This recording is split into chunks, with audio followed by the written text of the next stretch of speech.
everyone, welcome to my rendition of Table and Rug. Today for the cooking demonstration I'm going to be making a pot pie. I did a couple versions of the pot pie here to kind of play around, just playing around with the crust, to play with perspective like we learned about and get some different textures going on.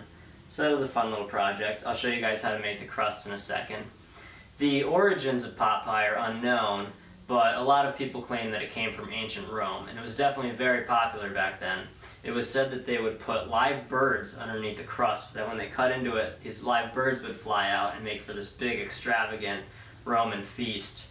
So then it remained popular up till present day, and it found its way all throughout Europe and became all sorts of different renditions of meat pies, and then came to the United States, and apparently it was a delicacy to make pot pies with robins, which is kind of strange, but also fitting because this is the time of year that robins are coming back.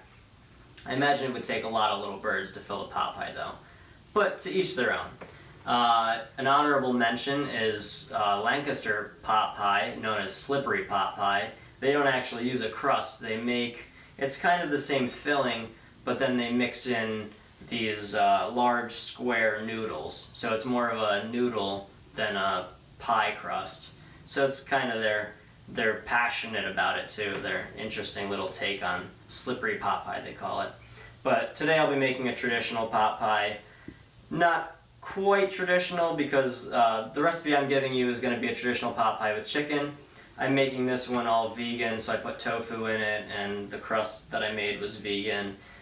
So some of my family could eat it that's vegan. And I'll show you guys how to make that now.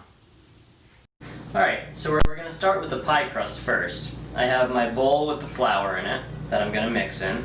I have my salt and sugar here. And I have my butter. I'm actually using a margarine today because I'm making this vegan for some family that is vegan. So I'm going to start by putting all the dry ingredients together, and then we're going to mix our butter in. It's called cutting it in. They would traditionally use two knives and actually cut the butter into the flour, which is where that came from. But you can use a fork or this blender here that they make specifically for this.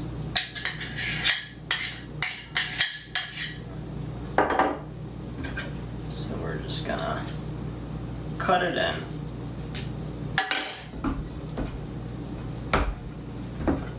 It might take a few minutes. You kinda gotta work it around, but by the end of it you'll have like a crumbly consistency. And then we can add our wet ingredients after that. So I don't want to take up too much time. I'm going to finish cutting this in, and then I'll come back with the wet ingredients.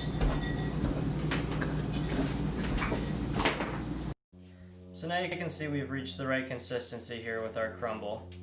We're going to add our wet ingredients now. So I'm going to mix all my wet ingredients together and then slowly add them in.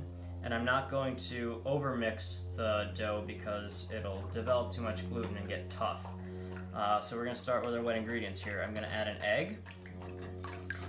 And the egg is going to make the dough a little more elastic, more pliable, easier to work with.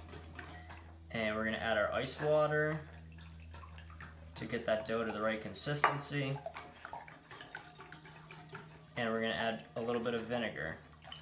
And the vinegar is going to kind of tenderize the dough, and it will stop some of the flour from creating too much gluten as well.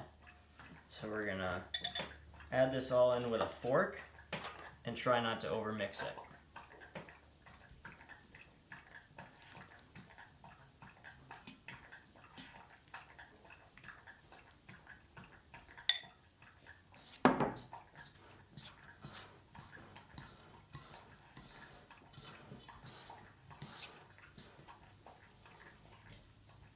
And you could add a little more water if you have to, but you shouldn't need to with that recipe I'm going to give you.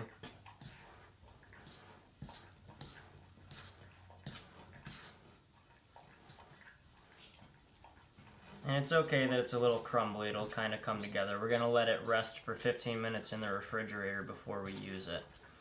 So while this is resting, I'm going to cook our pot pie filling, and then we'll be ready to bake it. So at this point I'll preheat the oven and get that filling going. And I'll come back and show you that. Alright, so I just got my filling done. I just, on the stove in a pot, sauteed my vegetables, and I'm using tofu, but the recipe I'm giving you is with chicken. I'm making tofu just because I have some family over that's vegan. So I just have carrots, potatoes, and then peas that you add at the end because they're tender, so you don't want to overcook them, so they go in at the end. And then we use a roux, which we learned a couple classes ago, right? So we added our roux to kind of make a gravy out of it. And then I added this to our pans and we're ready to go. You could put a crust on the bottom, but I'm just doing crust over the top because I don't want to get too much crust in there. But you could make it like something that you'd find in the frozen aisle. Pot pie with the crust on the top and the bottom. But I'm just going to do mine on the top now. So we have our pie crust that's rested in the refrigerator. We're going to roll this out now. I got a piece of it here. We're going to roll out a little flour so it doesn't stick. And you're just going to gently roll it out until it's not too thick, not too thin. You want it to all hold together. So about there. Yeah, I'm okay with it about there. And it's not an exact science, so however thick you think it should be. If you like it thicker, thinner, it should be a nice flaky dough, so it doesn't really matter. And for my little containers here, I'm going to do kind of a lattice, because I thought it was cool how we learned about how Henry Neese likes to play with proportions. So I thought doing a lattice could be a fun way to play with proportions with our pot pie that we're making. So we're going to do a little weave on these guys. You don't have to do this at home. It's a little more complicated than it has to be. But at home you can just, on this one I'm going to roll out just a sheet and put it over top, and then we'll cut some slits in it so that it'll vent okay.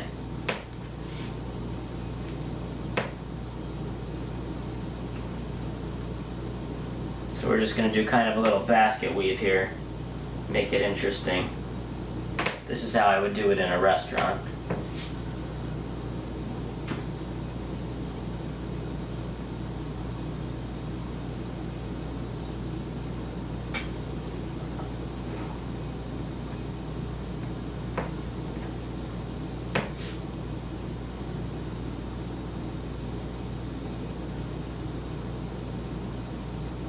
Alright, so once we're happy with where our crust is, we're just going to take a fork and seal and cut the edges.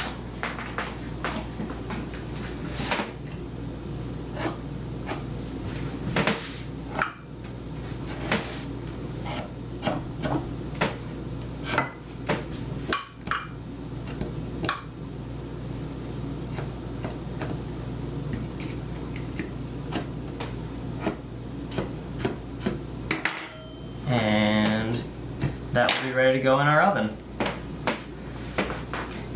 But before we put it in the oven, I like to do a little egg wash on it. And this is just egg and milk, but I'm going to be using egg and almond milk since I'm doing this vegan like I talked about. And just this little brush on the top will give it that really nice golden shine.